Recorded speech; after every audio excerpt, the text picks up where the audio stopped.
Pregadores, paz do Senhor, eu sou o pastor Lucas Gomes e nesse momento você está no MPcast. Sim, chegamos já à 17ª semana. Você consegue ter noção do que é estar há 17 semanas falando sobre interpretação bíblica e pregação? Eu acredito que existem pessoas que ao passar por aqui já aprenderam a pregar, começaram a pregar, e outros que já pregavam melhoraram a performance, a leitura e a interpretação na hora das suas pregações. Então eu fico muito feliz em saber que você está aqui. Então por isso já não quero perder tempo e pedir a você para deixar o seu like, isso é muito importante. E também se inscrever no nosso canal. Por quê? Este pedido. Primeiro porque os likes contribuem com o crescimento, dessa forma o YouTube entende que o conteúdo é muito bom e você que já está aqui de maneira recorrente sabe que é bom, e você que acabou de chegar eu peço que tenha um pouquinho de paciência, porque você verá que este programa é muito bom. Então o YouTube entende da mesma forma e compartilha o nosso conteúdo. Então, se você deixar o seu like, você participará do crescimento deste canal.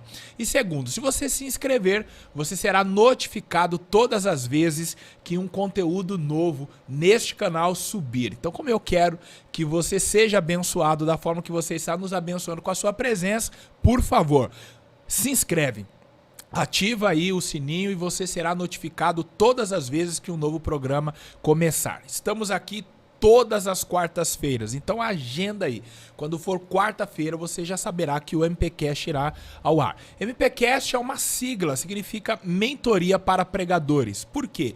Todas as semanas nós falamos sobre pregação e interpretação bíblica. E comigo aqui já fez a credencial do programa, vestiu a camisa e tá junto, é o evangelista Tiago Irapuá. Cumprimento o pessoal aí, meu amigo. Pai do Senhor Jesus, meus irmãos, Deus abençoe a todos, Deus abençoe Lucas. Mais uma semana, mais uma gravação, tenho a certeza que tem sido bênção para os nossos amigos, como tem sido para mim, e hoje não vai ser diferente. Tô ansioso pro nosso papo de hoje aqui, Lucas.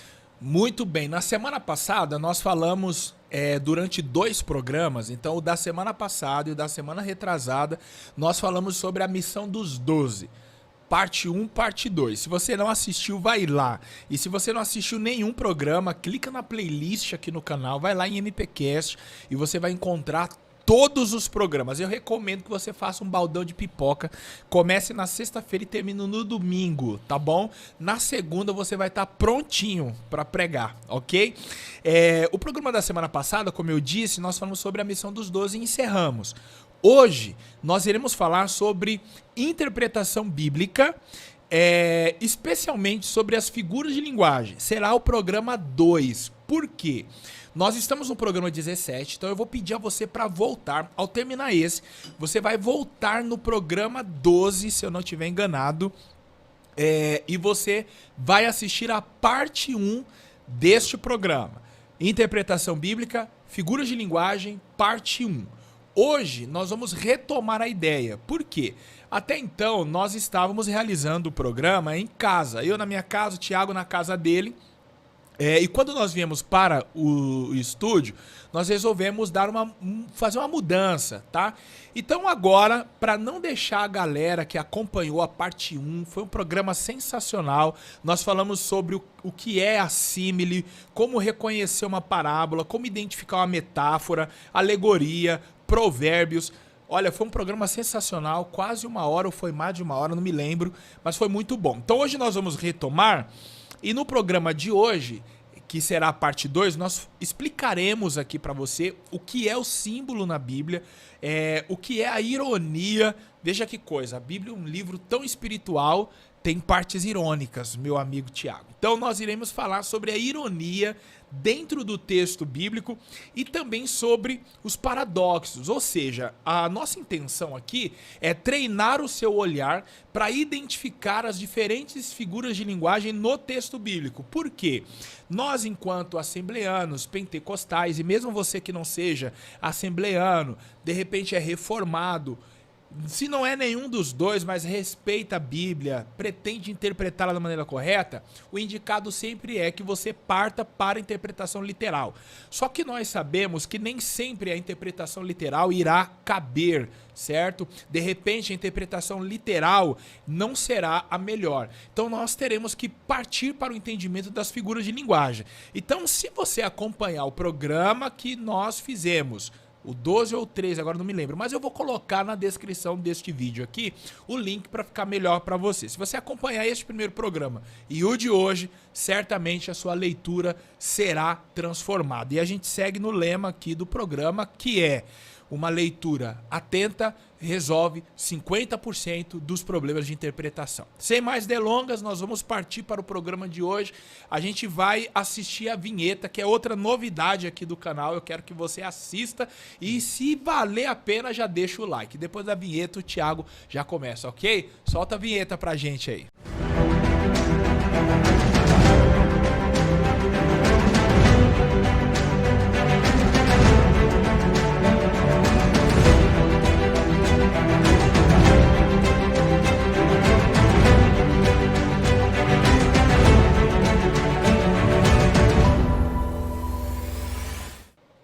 É isso aí, meus irmãos. Então, como foi brilhantemente introduzido aqui o assunto pelo nosso irmão Lucas, nós estamos hoje aqui para falar sobre métodos literários, sobre as figuras de linguagem.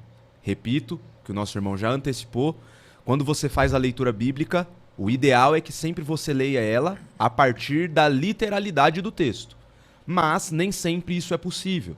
Nem sempre o texto, da maneira que está escrito, é possível de aquilo ter acontecido daquela forma.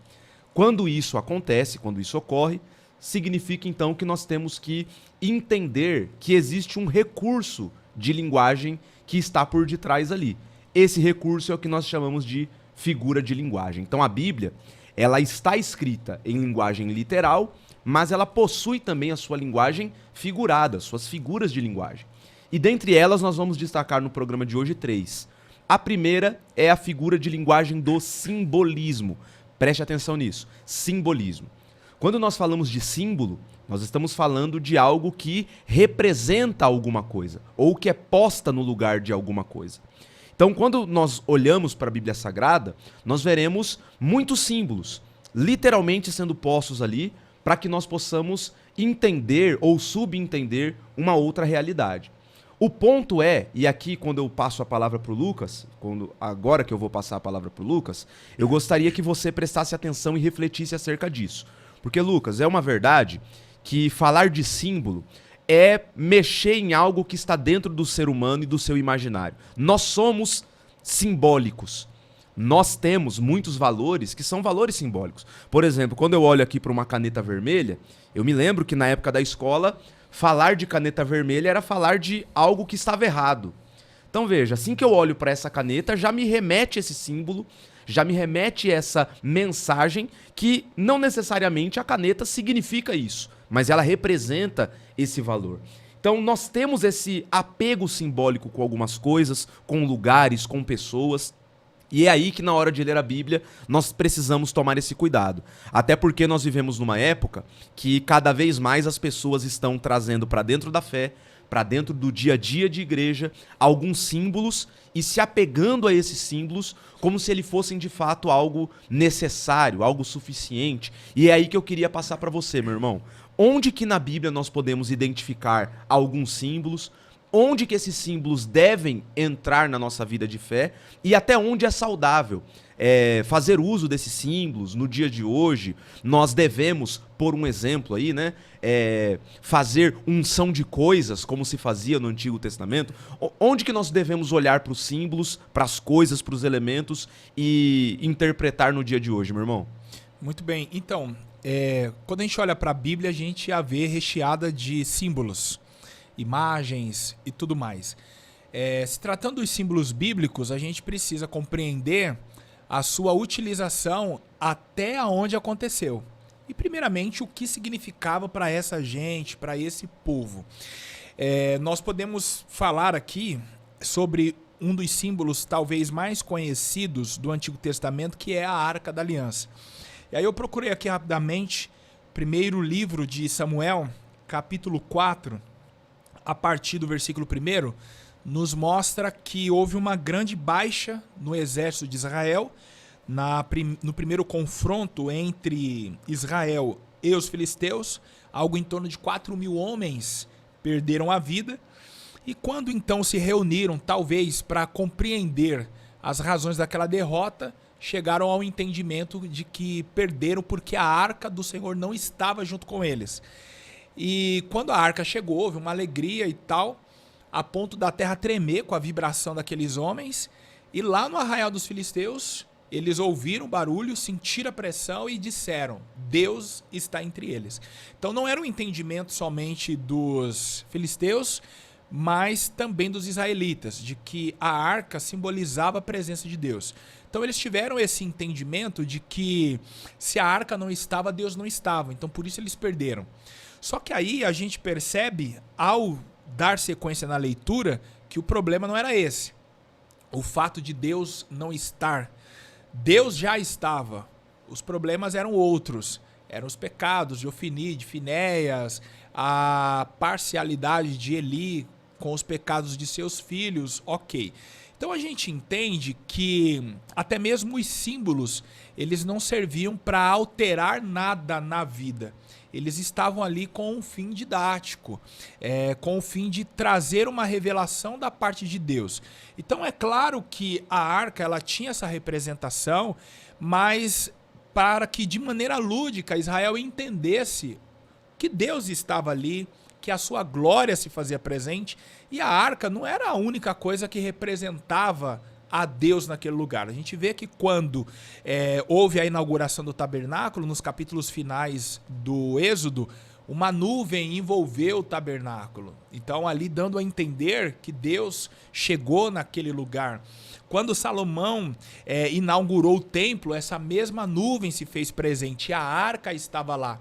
Entretanto, eu deixo aqui uma observação e até para as pessoas em casa meditarem e lerem um pouquinho mais a fundo. Quando reconstruíram o templo de Salomão que foi derrubado, nós não temos uma indicação de uma nuvem envolvendo aquele lugar. E aqui tudo indica também a arca já não estava mais ali.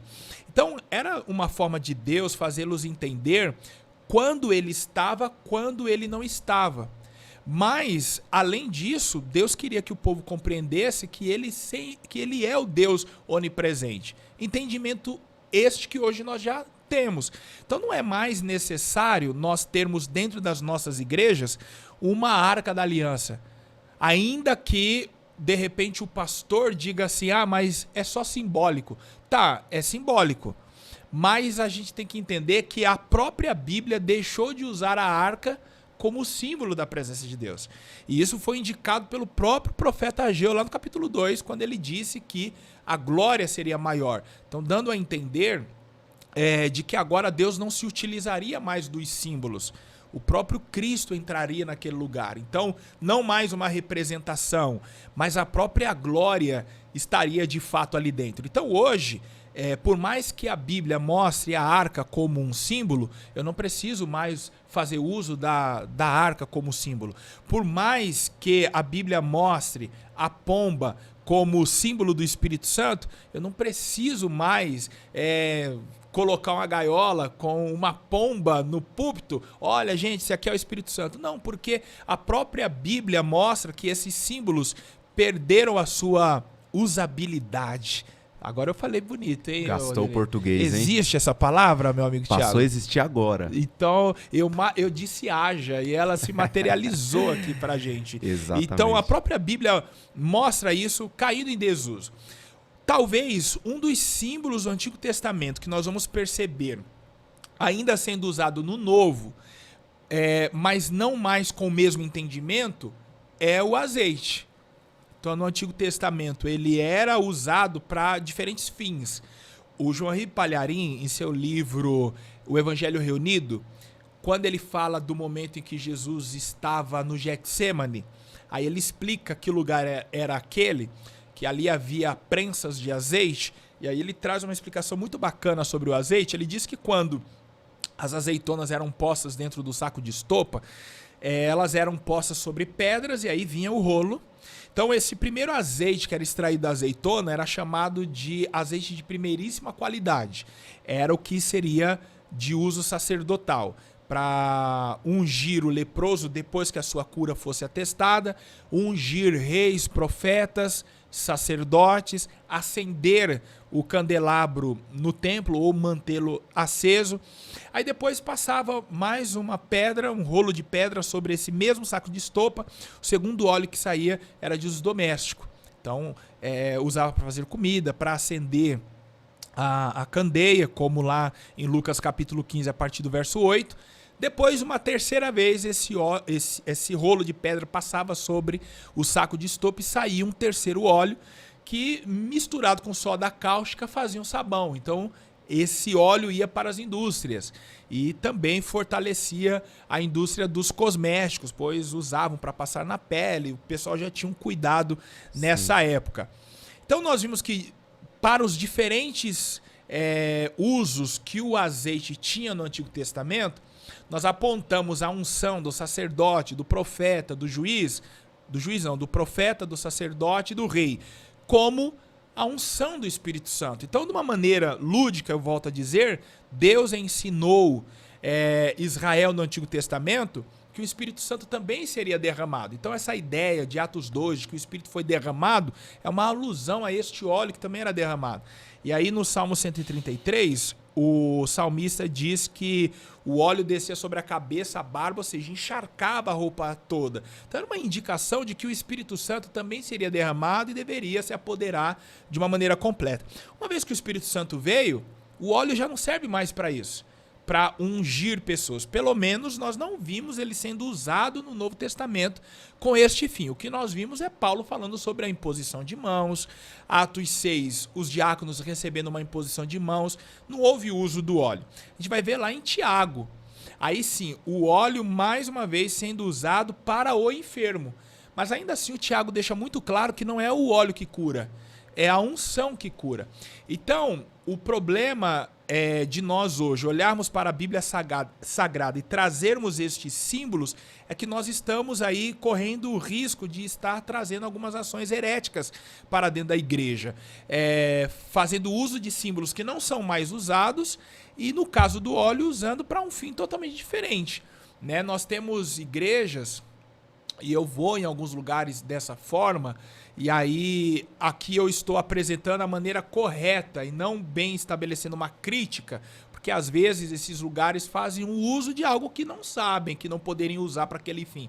Mas a pessoa vai ofertar, unge o ofertante e dá esse óleo na mão de qualquer obreiro, sendo que no Novo Testamento nós temos a indicação dos presbíteros ungirem os enfermos. Então existe na escala hierárquica a pessoa correta e o fim correto, não é para qualquer coisa.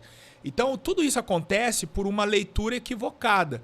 E nós vivemos uma época, como você bem frisou, em que as pessoas estão agarradas ao símbolo na desculpa de que a fé precisa ser motivada, precisa ser materializada. A gente precisa entender que Jesus é suficiente.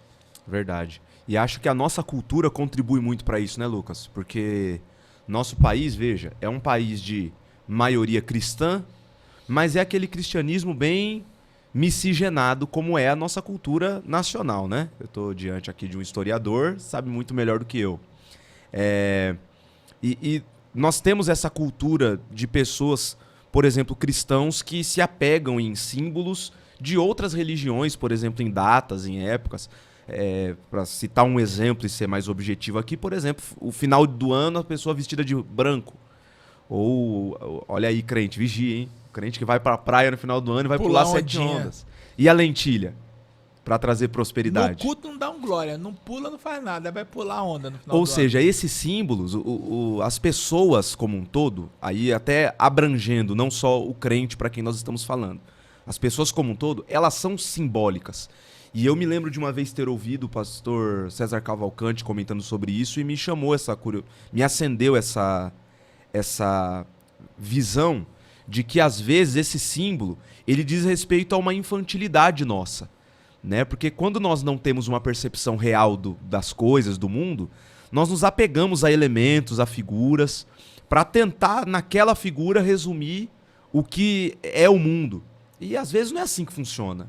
E aí a gente vai crescendo e vai vendo que, poxa, não é bem por aí que funcionam as coisas. E às vezes isso pode apontar para uma certa infantilidade da nossa espiritualidade, né? Então as pessoas, às vezes, é mais fácil ela se apegar ao azeite ali, que o obreiro foi lá e ungiu ela na hora da oferta, consagrou a vida dela. Ela se apega àquilo e sem se apegar ao fato de que nós servimos a um Deus que ele é real, que ele é presente. Né? Hoje nós temos um sumo sacerdote que é Cristo, ao qual nós temos acesso livre. Mas as pessoas, elas ainda querem ter aquele sacerdote que é o pastor. Elas veem no pastor a figura sacerdotal, que é de quem vai orar por ela, que é de quem vai impor as mãos nos bens dela para consagrar o celular que ela acabou de comprar, o carro que ela acabou de comprar. E eu acho que isso muitas vezes acaba mostrando essa infantilidade nossa, né? Essa nossa insegurança. Eu quero dizer com infantilidade isso. As pessoas, elas são inseguras. Ao invés de viverem o evangelho de maneira plena, que é o que é proposto lá na carta aos Hebreus, por exemplo. Quando cita todos esses elementos que você citou aqui, por exemplo, dizendo, olha, nós temos agora acesso à presença de Deus. Nós temos agora acesso ao Deus que todos os elementos do tabernáculo apontavam, nós temos acesso livre a ele. Mas as pessoas ainda permanecem naquela necessidade de ter um elemento aqui para olhar, uma coisa ali para pegar, e isso diz muito sobre a nossa espiritualidade, você não acha? Você comentou aí do sincretismo religioso que existe no Brasil. É interessante as pessoas saberem o porquê isso aconteceu e ainda acontece.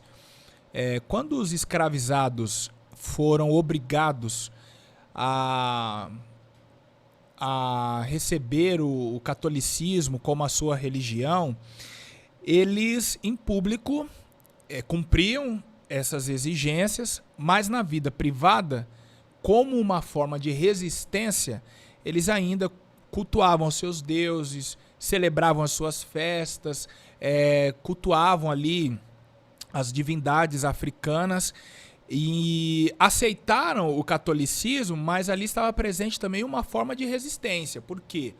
Olha, nós não vamos nos entregar de todo. Porque se eles dissessem não, seriam mortos, talvez, imediatamente. Então, para continuarem vivos e até manterem viva a esperança de voltar para a África, aceitavam, mas na vida privada eles serviam ali aos seus deuses, cultuavam a sua maneira. Se nós formos olhar para o cristão, se ele permanecer preso aos símbolos da sua antiga religião, trazendo essas práticas para o cristianismo, a mensagem que ele passa é de resistência. Então eu vim para o cristianismo, mas eu ainda estou preso na minha antiga vida. Sendo que a proposta do evangelho é libertação total. Libertação. Então assim, o cristão ele não precisa materializar a fé. E o duro é que os pregadores, eles são um dos grandes responsáveis por propagar isso, essa questão de materializar a fé. Não existe isso. Cristo é suficiente. Eu tenho que me apegar a ele, entender os símbolos dentro do período, compreender que no Antigo Testamento eles perderam o seu significado, né, a sua usabilidade. Boa. Olha aí. E seguir a vida, né? Legal. Interessante demais isso, hein, pessoal? Olha aí, deixa o seu comentário aí acerca disso. Não sei você, mas minha mente aqui tá indo longe, né? Essa questão aí, realmente, esse uso dos símbolos fala muito sobre essa nossa realidade de ter uma expressão pública diferente da vida privada, né? Então, no público eu manifesto uma coisa, mas e no privado? Então, em público eles iam lá, participavam das missas, faziam o sinal da cruz, mas no privado ele continuava resistindo, como você bem colocou. Interessante demais isso. Bom, vamos falar de outro método literário. Esse aqui é curioso, o Lucas chamou atenção para isso, e eu chamo a sua atenção também, nossos irmãos que estão nos acompanhando, que é a ironia. Veja só, né? A Bíblia possui figuras de linguagem de ironia. Antes de mais nada, a ironia, às vezes nós confundimos a ironia com piada, né? É que, calma lá, existem piadas que são feitas, né? O humor pode ser feito a partir da ironia. Mas ser irônico não é querer ser engraçado. Então, quando nós falamos que a Bíblia possui figuras de linguagem de ironia, nós não estamos dizendo que a Bíblia está propondo ser como um comediante, um humorista ali em cima de um palco. Não que não possa parecer engraçado ou ser engraçado algumas das figuras quando a ironia aparece aqui no texto bíblico. Mas o que é uma ironia? Bom, ironia é quando você diz algo com a intenção de dizer o oposto, né? Então é um recurso de linguagem que quando eu quero falar sim, mas aí eu vou lá e falo não de propósito para deixar claro que o que eu quero falar é o oposto do que eu estou dizendo. Então, quando nós entendemos que ironia é dizer o oposto do que se quer dizer, de maneira clara, nós podemos dizer então que na Bíblia há figuras de linguagem de ironia aparecendo. Onde que elas estão, ô Lucas? E como que nós podemos interpretar e aplicar, fazer a usabilidade da ironia aí no ministério do pregador? Talvez o texto mais explícito nessa questão da ironia, e eu imaginava sinceramente que só existia ele. Aí depois que eu fui explorar o tema na Bíblia, eu encontrei outras.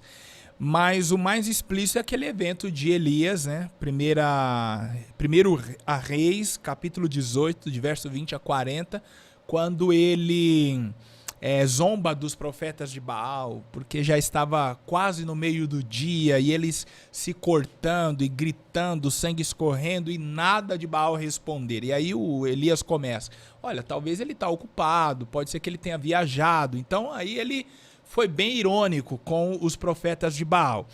Mas eu gostaria de convidar você, e eu acabei me esquecendo, mas ainda em tempo, de pedir a você para correr e pegar o caderninho das anotações. Quem já é aluno aqui no MPcast, não deixa o caderno de lado, né? Nunca. Não deixa o caderno de lado. Então, você que está aqui por agora, corre lá, pega o caderninho e começa a anotar. Lucas 23, meu amigo Tiago, a ironia aqui, ela está gritando nos versículos bíblicos. E por que a gente está falando sobre isso? Porque a partir do momento que você entende que no texto acontece essa figura de linguagem, você pode pesquisar mais sobre esse tipo de figura de linguagem, e isso vai auxiliar na sua interpretação e vai direcionar o teu olhar. Você vai ler o texto de uma forma diferente. Você vai para o ambiente do texto de uma forma assim mais viva, mais clara. Você vai se colocar no lugar e você vai visualizar o que as pessoas estavam fazendo quando você entende a figura de linguagem que está ocorrendo ali. No caso, Lucas 23, de 39 a 43, nos diz assim, ó: e um dos malfeitores que estavam pendurados blasfemava dele, dizendo: se tu és o Cristo, salva-te a ti mesmo e a nós. Quero chamar a atenção para isso, Tiago. Olha, uma das formas que eu procuro interpretar os evangelhos é sempre comparando o que os sinóticos nos trazem. Para você que não sabe o que é sinótico, são os evangelhos escritos a partir do mesmo ponto de vista. Então, assim, é Mateus, Marcos e Lucas olhando para o mesmo evento e dando o seu parecer. E aí a gente vai encontrar a visão, a interpretação de cada um para o que está acontecendo. Por isso que parece haver aparentes contradições, porque o que um diz, o outro não menciona, ou então o outro acrescenta, enfim. Mas isso é perfeitamente aceitável quando você se assenta para ouvir o testemunho de algo que aconteceu. As pessoas, elas, a partir do seu prisma, vão dar o seu parecer. Então, de repente, um não percebeu, o outro viu mais, o outro viu menos, mas juntando os três, você tem uma visão macro do que aconteceu. E o que acontece aqui? Jesus, ele foi crucificado, e aí a Bíblia nos diz que os soldados colocaram uma coroa de espinho. Então, é uma ação irônica, porque eles não reconhecem Jesus como rei. Para os soldados, rei é o César, então a ação já é irônica. Então eles estão num ambiente de zombaria, colocam a coroa de espinhos. Então assim, já que você é rei, então você precisa de uma coroa, tá? Então eu acredito que dos três que estavam ali pendurados, e quem sabe até de todos que eram crucificados, ninguém usava uma coroa. Jesus usou porque uma das suas condenações era ele ter se feito rei. Então nós já vimos aí uma ação de ironia. Segundo, os soldados se prostram diante dele e começam a venerar a divindade. Então estão ali ridicularizando a pessoa de Jesus. A multidão também passa ao pé da cruz e começa a dizer assim, olha, você salvou a tanta gente, salva você também. Então não existe um desejo para que Jesus faça algo por ele. Ali eles estão sendo irônicos. Eles não querem, pelo amor de Deus, você ajudou tanta gente, vai morrer nessa situação. Então não existe um desejo para que Jesus saia dali. Ali é um palco para uma zombaria, eles estão sendo irônicos. E aí? Não vai fazer nada por você? Você não é o poderoso? Você não é o salvador do mundo? Você salvou as pessoas e vai se perder aí? Faz algo por você. Então, friso, não existe um sentimento ali de empatia. A ideia é provocar mesmo. E eu até acredito que essas pessoas elas estavam endemoniadas. Por quê?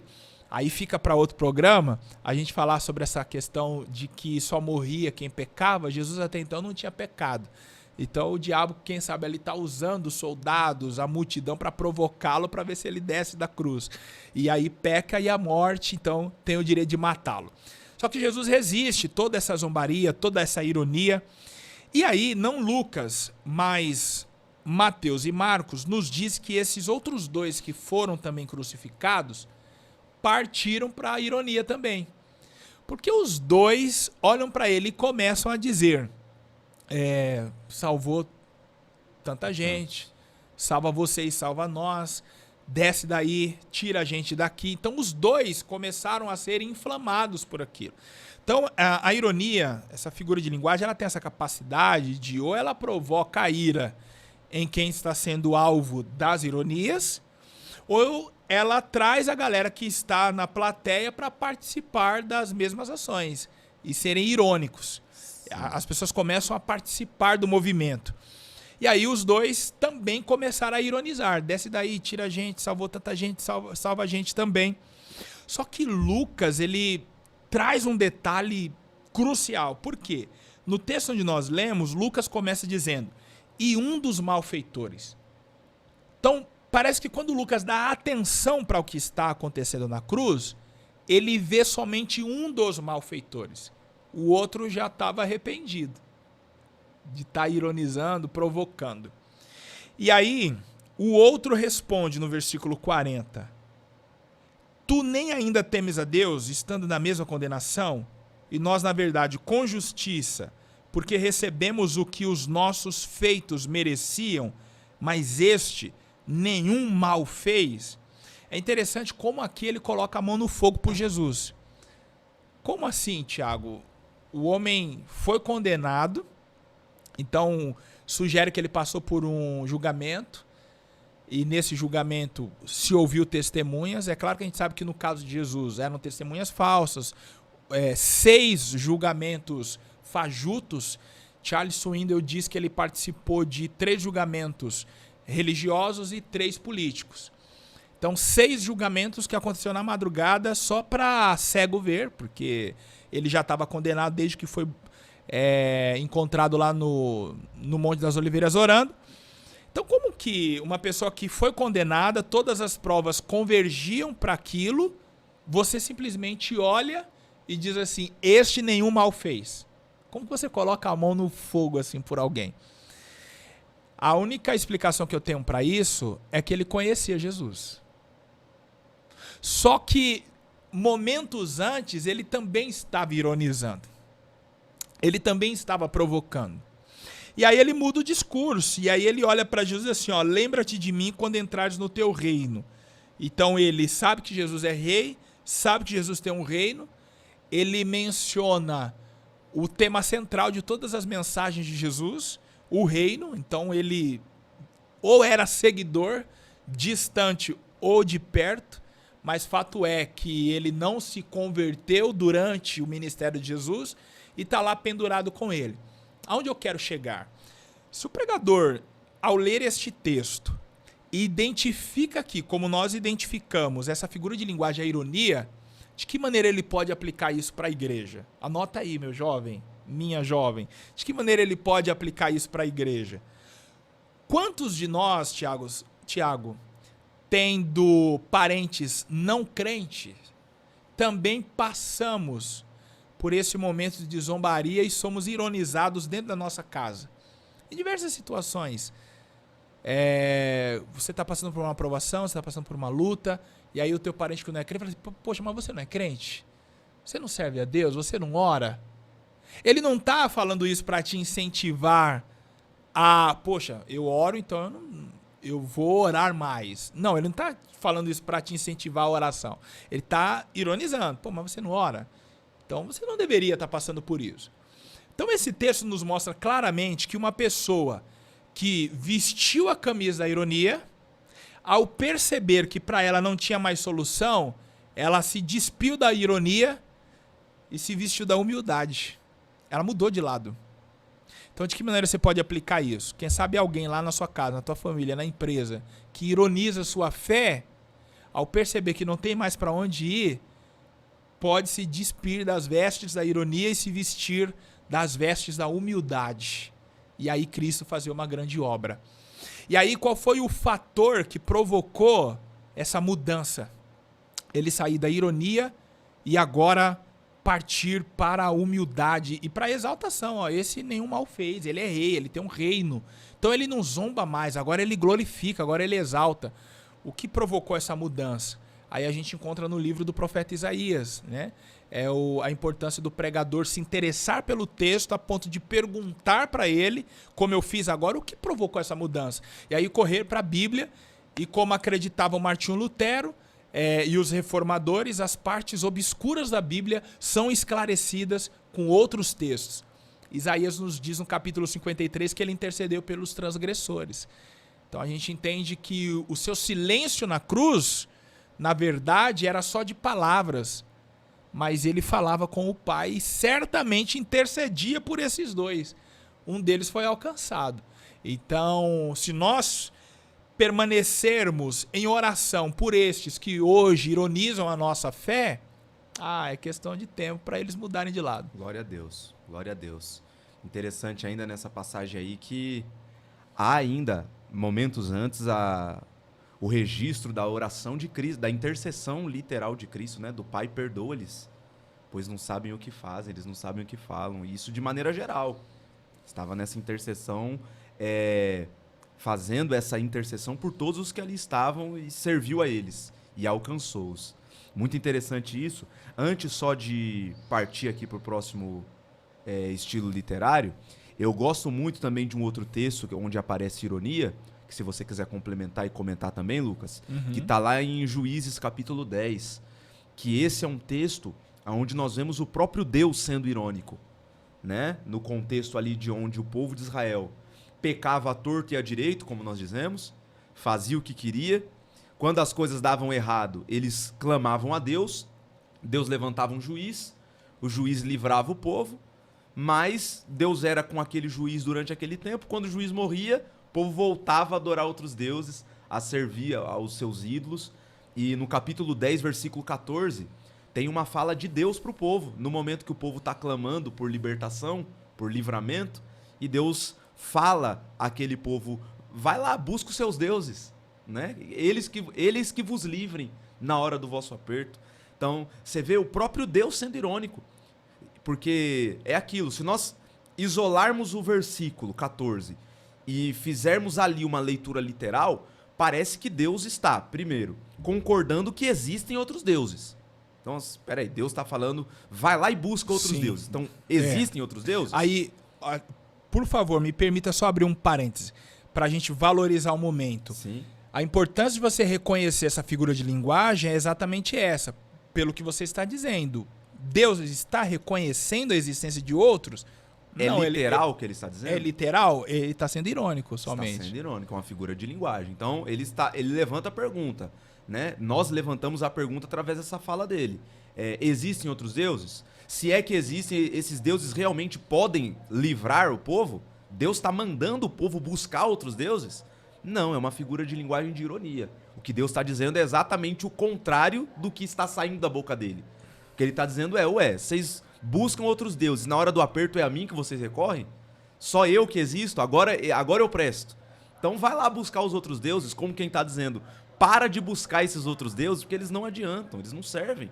Como diz lá nos Salmos, né, são deuses que não existem, têm boca, mas não falam, têm mão, mas não apalpam, têm pés e não andam. Então, a ironia ela é muito frequente em textos bíblicos quando o próprio Deus ou os próprios personagens da Bíblia precisam comunicar exatamente o oposto do que está sendo dito ali. Sim. Não é? Partindo agora para o terceiro e último estilo literário aqui do nosso episódio de hoje, deixa o seu like aí, hein? Deixa o seu comentário, comenta aí se você lembra de outras passagens onde você vê Cristo sendo irônico, ou os discípulos, ou algum personagem da Bíblia usando de ironia, onde você vê simbolismo onde hoje em dia você vê nas igrejas sendo utilizados. Deixe o seu comentário aí, que com certeza em outra oportunidade nós estaremos também voltando e tirando a sua dúvida ou comentando o que você está falando aqui nos nossos comentários. O último do nosso episódio de hoje é a figura de linguagem do paradoxo. O que é um paradoxo? Onde nós podemos enxergar o paradoxo na Bíblia? Meu amigo Thiago, Pode antes falar. de você entrar nessa, me permita te interromper, Por favor. porque eu estou aqui tão envolvido com o assunto que eu me esqueci de falar dos nossos parceiros, Olha só. as pessoas que estão contribuindo para a continuidade deste programa, que já chegou à sua semana de número 17. Então, como nós queremos permanecer aqui no mínimo por mais 17 semanas, eu preciso falar para você da FAESP Cursos de Extensão Perus. É uma escola que está localizada ou situada na rua Leão Meneghini, número 120. Ela existe dentro da Assembleia de Deus, Ministério do Belém, sede do setor 56, no bairro de Perus. Então, você que deseja estudar teologia, o curso básico e o médio, entra em contato com a FAESP Cursos de Extensão Perus. Se você não conhece a FAESP, é a Faculdade Evangélica de São Paulo.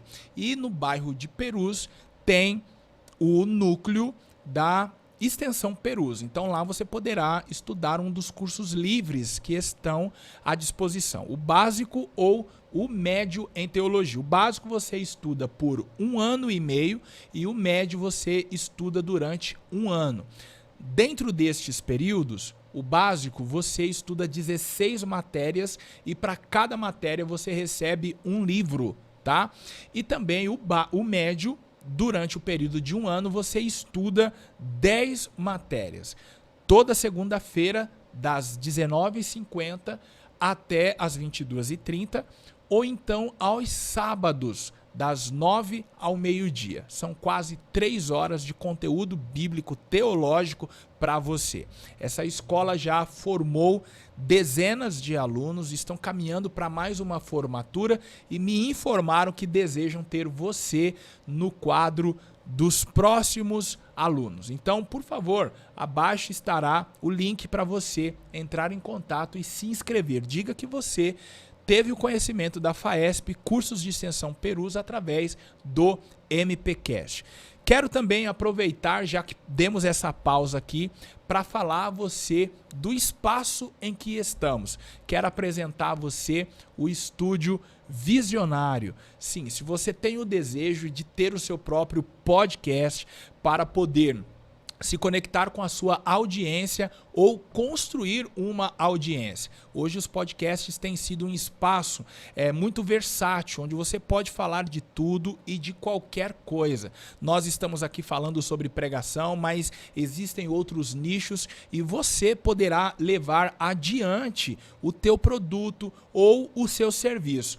Este é o espaço que está aguardando você. Vem para Visionário, assim como nós aqui estamos, se comunicando a você. Veja que nós entramos na sua casa. Então você também poderá entrar em outros lares, em veículos, porque o podcast é algo tão impressionante que você assiste e você ouve. Então, eis aqui o espaço. Entre em contato com o QR Code que vai aparecer na sua tela e abaixo também na descrição haverá o link para você entrar em contato com a equipe Visionário e avisa que você teve o conhecimento desse estúdio maravilhoso assistindo o MPcast. Eu tenho certeza que eles também irão te abençoar, ok? Vamos voltar então, Tiago, fala aí pra gente, retoma o assunto, por favor. Voltando então, meus irmãos, vamos falar agora sobre o estilo literário do paradoxo. E aí nós estávamos comentando sobre o que é um paradoxo, né? O paradoxo, ele é aquela declaração que ela parece contraditória. Então, quando você fala de um paradoxo, você está falando de algo que é praticamente impossível de ser verdade aquilo que está sendo dito ou que está sendo proposto ali naquela mensagem. Então, quando nós olhamos para a Bíblia, nós encontramos alguns paradoxos. E aí nós precisamos saber como identificar onde eles estão, para que a gente não caia no mesmo erro do que nós já comentamos da ironia, que é levar no sentido literal o que não está sendo proposto e entender na prática, na nossa vida de fé, como que o paradoxo ele se manifesta, como que nós podemos viver, aplicar esses paradoxos, meu irmão. O que você poderia dizer? Então, vamos vê-lo na própria Bíblia. Mateus 20, 26 nos diz assim, ó: quem quiser ser grande dentre vós, será o vosso servo.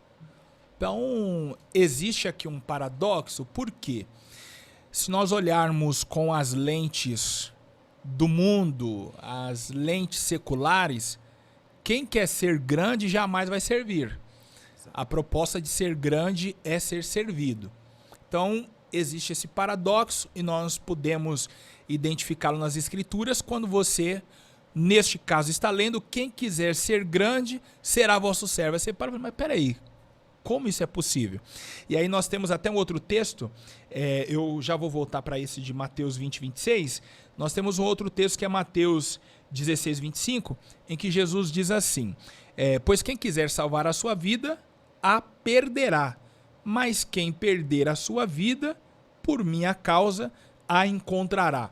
Este foi um dos textos, Thiago, quando eu era adolescente, que eu tinha muita dificuldade de entender.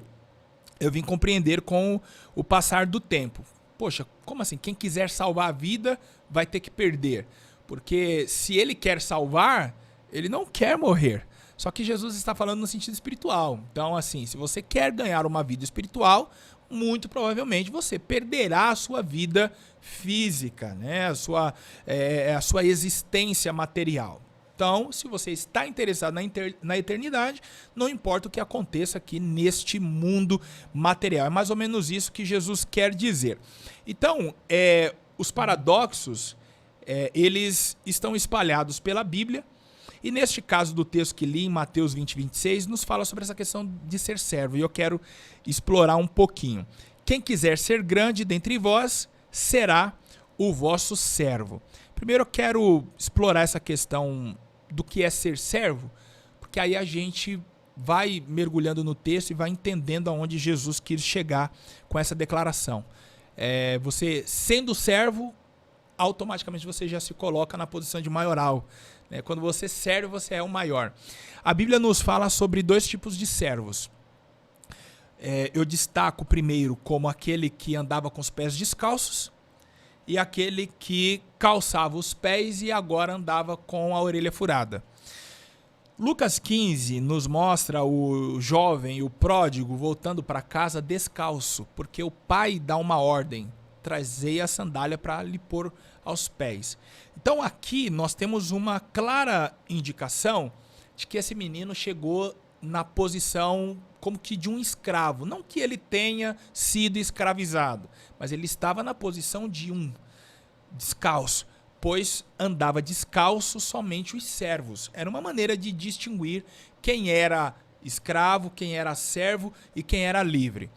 Só que existia uma segunda classe de servos em Israel, que, embora livres, resolveram continuar sendo servos. Então eram aqueles que já tinham as suas dívidas pagas, não havia mais razão para estar dentro da casa do seu senhor, mas ele tinha muita coisa que ainda o prendia dentro daquela casa. E uma delas qual era? O texto na lei nos dizia assim, que se o servo entrou na casa do seu senhor sozinho, e lá dentro ele adquiriu uma família, então o servo deu uma mulher, e deste relacionamento nasceram filhos, quando ele fosse liberto, os filhos e a mulher não poderiam sair com ele, porque não pertenciam a ele, pertenciam ao seu senhor. Então no momento da libertação, este homem, ele tinha muito mais razões para ficar do que sair. E uma outra razão que poderia obrigá-lo a ficar era o tratamento do seu senhor. Então ele não se via tão bem distante quanto ele estava dentro da casa do seu senhor. Então ele resolvia ficar. Era ele quem declarava isso. Eu quero ficar. Eu tenho motivos para ficar. Então o senhor levava ele diante dos magistrados, calçava os pés e furava a orelha. Então quando via uma pessoa com a orelha furada, entendi, ele é servo. Só que, diferente dos outros, ele não está mais por uma obrigação. Ele está porque ele quer ficar. Então é esse o tipo de servo que Jesus está falando. Quem quiser ser grande vai ter que servir, vai ter que se tornar servo. Então, quando Jesus fala isso, ele não está dizendo que eu vou me tornar um servo com base numa obrigação. Eu serei obrigado a servir, como que algo penoso. Olha, eu estou aqui servindo só porque eu quero chegar lá, hein? Porque se não fosse isso, eu não ia estar aqui. Então, esse tipo de servo já é desqualificado. Nem serve. Então, você precisa estar de uma maneira voluntária. Esse é o primeiro tipo de servo, aquele que está com a orelha furada. E Jesus nos deu, então, o maior exemplo. Ele se colocou na posição de servo. Então, isso quer dizer que ele quis. Não foi algo imposto. Como nós vimos em algumas pregações, em alguns hinos, em que... Ilustrações até? As ilustrações, eu acho que a gente já comentou sobre isso aqui no MPcast, né? Sobre as pregações e os hinos que dizem que Deus pôs a mão na cabeça, né? Olhou para o Gabriel, para o Miguel e, o que a gente faz agora? O homem pecou. O homem pecou, o pecado dos homens está fedendo na narina, a gente precisa fazer alguma coisa. E aí, o que eu vou fazer? E aí começa o teatro. Moisés aparece, eu vou, mas aí Deus fala, não, você não, porque eu mandei você tocar na rocha e você bateu nela. E aí vai aparecendo os santos do Antigo Testamento e todos eles sendo desqualificados por causa do seu pecado, até que lá no cantinho tem um cordeiro mudo, né? E aí ele já não fala nada porque ele é mudo. Então assim, ó, filhão, vem cá, é você que vai morrer na cruz. Então parece que foi algo imposto. Não, Paulo nos esclarece na sua carta para a igreja de Filipos, capítulo 2, a partir do 5, que houve uma voluntariedade. Então ele quis, ele se despiu, ele veio. Então é esse o tipo do servo, é aquele que faz porque quer. Exato, e pensando isso daí, nesse texto de Filipenses 2,5, ele transmite à igreja a ideia de que haja em nós o mesmo sentimento que houve em Cristo. Né? E tem um livro que eu já indiquei a você, vou indicar aqui aos irmãos, não é propaganda esse, não estamos recebendo nada ainda, se quiser nos patrocinar. É verdade. Que é o livro do Jonas Madureiro, Inteligência Humilhada. Comentei ele com você já, que ele trabalha muito bem ali, faz uma exegese muito boa do texto de Filipenses 2,5, nessa realidade de que, às vezes nós lemos aquele capítulo achando que qual é o sentimento que nós temos que ter que houve em Cristo, que é o sentimento de se esvaziar, que a gente fala, né? Quando, na verdade, só se esvazia quem está cheio de algo. E o ser humano, por natureza, ele não tem nada. Então, na verdade, o que o texto está apontando ali é para isso. Não é que nós devemos nos esvaziar como Cristo se esvaziou. Não, só Cristo pôde se esvaziar, porque só ele era cheio, pleno. Perfeito. Agora, o sentimento que houve em Cristo, que deve haver em nós, é esse sentimento de serviço. Que foi o sentimento que houve nele. Sim. De querer servir, de querer descer, querer encarnar, de querer se esvaziar. Então, esse sentimento que houve em Cristo precisa haver em nós também. E aí, isso é um paradoxo, né? Para a vida do ser humano. Porque quanto mais você se humilha, em que momento que você vai se tornar grande? Exatamente. E aí, falando sobre essa questão do serviço de Cristo, a humilhação de Cristo, olha, dentre alguns textos que eu poderia citar aqui, em que Jesus revelou para os discípulos a sua humanidade, eu quero ressaltar João capítulo 13. E os discípulos tiveram, em vários momentos, durante os 3 anos e meio com Jesus, a oportunidade, Tiago, que nós não teremos, de participar da humanidade de Jesus. Porque quando formos arrebatados, os nossos corpos serem transformados, nós participaremos da divindade dele. Primeiro no reino, depois na eternidade. O reino que eu me refiro é o milênio. Mas nós não participaremos da humanidade. Os discípulos participaram 3 anos e meio da humanidade. Eles provaram que Jesus era humano. Fora de João 13, eu posso citar o evento em que João reclina a cabeça nos ombros de Jesus. Você tem noção do que é ouvir as batidas do coração do mestre? Então, qualquer pessoa poderia duvidar que ele era humano, no caso dos gnósticos. Se Jesus era o Cristo, então ele não tinha um corpo material. Qualquer pessoa poderia duvidar, menos João, porque João colocou a cabeça no peito e ouviu as batidas do coração. João 13 é mais um texto em que Jesus se veste de uma humanidade, de uma simplicidade que nos constrange, porque ele se cinge com uma toalha e ele vai lavar os pés dos discípulos. Então veja, aqui ele diz, dentro desse paradoxo, quem quiser ser grande, se torne servo. E ali, sendo ele Senhor, ele deveria se assentar na cadeira, tirar as sandalinhas da humildade e deixar os discípulos trabalhar, massagear os pés, lavar os pés, mas ele assumiu essa posição para deixar o exemplo. Então, vejam que esse ato só dignificou mais a sua humanidade e a sua divindade, porque sendo Deus, ele lavou os pés dos discípulos. E aí, é claro que ele só não deixou abusarem da sua humanidade. Pedro falou, lava logo o corpo inteiro. Falou, não, você já está limpo pela palavra. Segura, irmão, né? Não se empolga, eu vou só lavar os pés. Verdade. Mas, assim, a humanidade de Jesus ali, ela nos constrange. Demais. Então ele mostrou esse lado humano que falta em muitos líderes, que falta em muitos pregadores. O lado humano. O lado humano. Então, assim, no púlpito, se eu puder usar essa frase, a gente mostra o lado super-homem. Tá, mas e o lado humano do pregador? E aí, às vezes, o pregador ele não quer errar, ele não quer esquecer o texto. Ser vulnerável, né? Tá com 2 semanas, foi sem ser esse domingo, foi, na verdade, no sábado. Eu fui pra Jaguariúna. Já falei o lugar. Fui pra Jaguariúna. Pronto. E aí, eu tenho esse vídeo, a Camila tava filmando, eu tô pregando, começando a minha introdução, Thiago, e eu tô folheando a Bíblia. Eu tô folheando a Bíblia, falando e folheando a Bíblia. Sabe o que aconteceu nesse momento? Revela. Perdi o esboço, irmão. Perdi o esboço. E ali eu tô falando e virando a Bíblia e sacudindo e tal. Cadê o esboço? Aí até o momento que eu falei assim, vai ser o esboço. E ainda bem que aquilo que eu ensino eu pratico. Quero o quê? Ter estudado a mensagem, construído a mensagem. O esboço, ele estava ali por quê?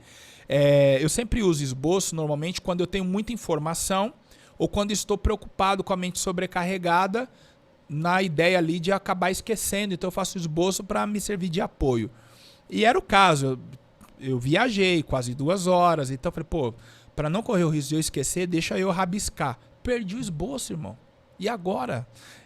O jeito foi partir para o improviso dentro do que eu conheci e, por incrível que pareça, eu consegui seguir o passo a passo do esboço. Então, por que essas coisas acontecem? Porque a gente é humano, irmão. Exatamente. Então, Jesus ele não se preocupou em mostrar a sua humanidade. Então, as pessoas hoje, elas querem ser grandes, mas elas não querem servir, elas não querem mostrar o seu lado humano, e sendo que é a coisa mais perfeita, a coisa mais comum que existe, né? Nós sermos humanos, nós falharmos no serviço, na intenção de servir. E é isso que vai nos fazer grande, é isso que vai nos projetar. Exatamente. Ou seja, o evangelho ele é paradoxal, né? Eu tinha destacado aqui, óbvio que até por uma questão de tempo, mas quando você pega o Sermão da Montanha, você vê ali uma pregação sobre paradoxos, certo? É você chorar para ser feliz, é você morrer para viver, é esse tipo de coisa. Não tô citando o texto aqui, tô parafraseando, mas é isso.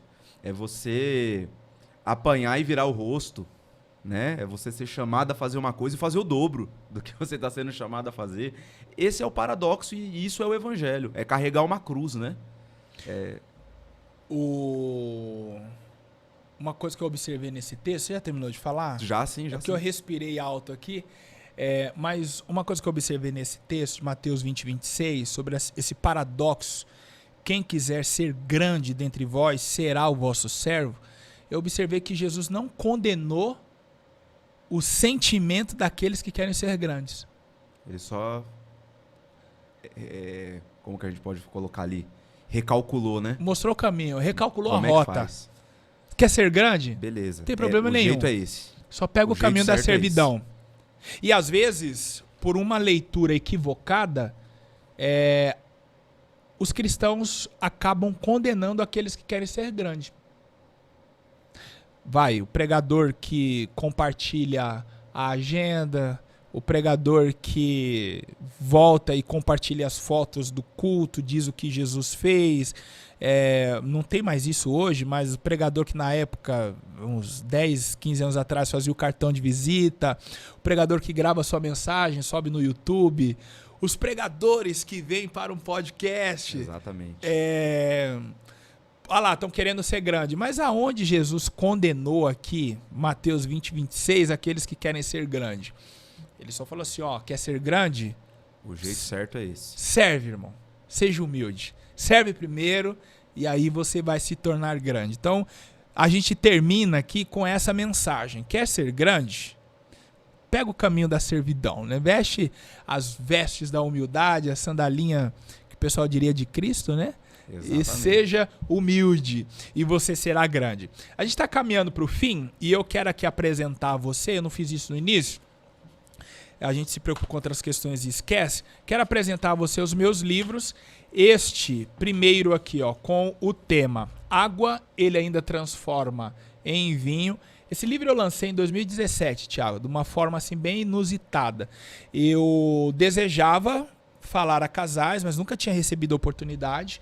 E aí a primeira igreja que me abriu as portas foi uma igreja próxima à minha casa, a Igreja do Evangelho Quadrangular. E aí me convidaram para uma palestra e eu fiquei algumas semanas construindo o esboço da palestra, me debrucei sobre João 2, chamei minha esposa para ajudar. Falei assim, olha, para a palestra não ter aquele tom muito machista, traz uma visão feminina para o negócio. E ali fui trocando ideia conforme o entendimento do texto dentro dessa aplicação do casamento. E aí quando faltava uma semana para a palestra, desmarcaram. Falaram assim, Lucas, a gente não vai poder mais fazer o evento, haverá um culto, então você vem pregar, mas a palestra não terá mais. E aí eu fiquei chateado, eu falei, meu Deus, eu fiquei semanas construindo o material, o esboço deu 1,5 páginas de caderno. E eu falei, o que eu vou fazer? E aí Deus deu a direção da gente explorar um pouquinho mais o que tinha colocado no papel. E aí nasceu esse livro.